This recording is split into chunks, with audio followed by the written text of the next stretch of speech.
Well, howdy folks, and welcome back to another episode of the Hampton Roads Gardener. I'm your host, Galen Callahan, Horticulture Extension Agent in the City of Hampton for Virginia Cooperative Extension. And today, we're discussing seed starting. Now, there are a variety of methods you can use to start your seeds, but I like to use these plastic seed starting trays with individual cells. I've had these trays for several years now, so they're reusable as long as you take care of them before, during, and after use. Now you may ask yourself, why would I seed my own vegetable plants at home? Well, my number one reason is that I enjoy the wide variety that's available from our seed companies. What you get on the store shelves are the classic, tried and true varieties, but I like to try different flavors, growing times. There are also plants that have better disease resistance, and I also like the variety of sizes that the seed companies have. I have some patio varieties of tomatoes and peppers that should do well in containers. However, one of the drawbacks is that you definitely have to have the patience and the space and environmental conditions in your house to grow from seed. And there's also hardening off your seeds or ensuring that your plants are acclimated to the outdoor environment.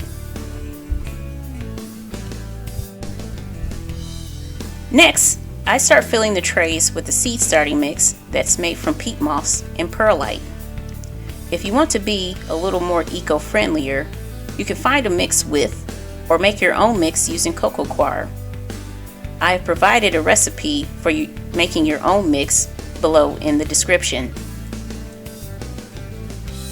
I wetted down this mix as a precaution because I left the bag of mix outside for several months, and peat moss, when dry, becomes very hydrophobic or repels water. Now you can take your finger, or in this case, I use one of my labels to create wells in the seeding mix that will hold the seeds I'm planting today. And don't forget to label. I'm good for always saying, I'll label that later. Then I forget, and then I just have a random tomato in my garden. So always label. Now, some of the seeds that I'm using here today are about 12 years old. You can use old seed, but the germination rate declines as the seed gets older. For example, I still have 12-year-old collard green and okra seeds that germinate at 100%. On the other hand, I had some pepper seeds that had 0% germination last year, so I had to buy some new seeds. And of course, there are seeds that have a 50-50 chance of germination. Also keep in mind, the older the seed, the more seeds you'll want to put in each cell. I put in 3 to 5 seeds per cell to increase my chances of germination success. But if you have 2021 seed that has a high 90 to 100% germination rate, you can get away with 1 or 2 seeds in each cell. Okay, now that I have the cells filled with seeds, I'm going to sprinkle the seed starting mix lightly over the trays to cover up the wells. Then I'm going to give the trays a light misting with the water hose. You'll want to provide even moisture as the seeds and seedlings develop in the coming weeks. I use the toothpick method to determine moisture. You don't want the toothpick to be bone dry in this case, but you also don't want it covered in saturated seed starting mix either. If you're starting your seeds indoors, you want to provide them with supplemental lighting, usually LED lighting.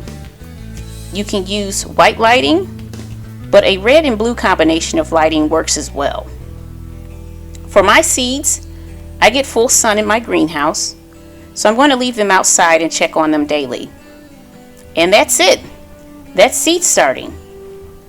I hope you found this information useful, and hopefully we'll get these seedlings in the ground in the coming weeks.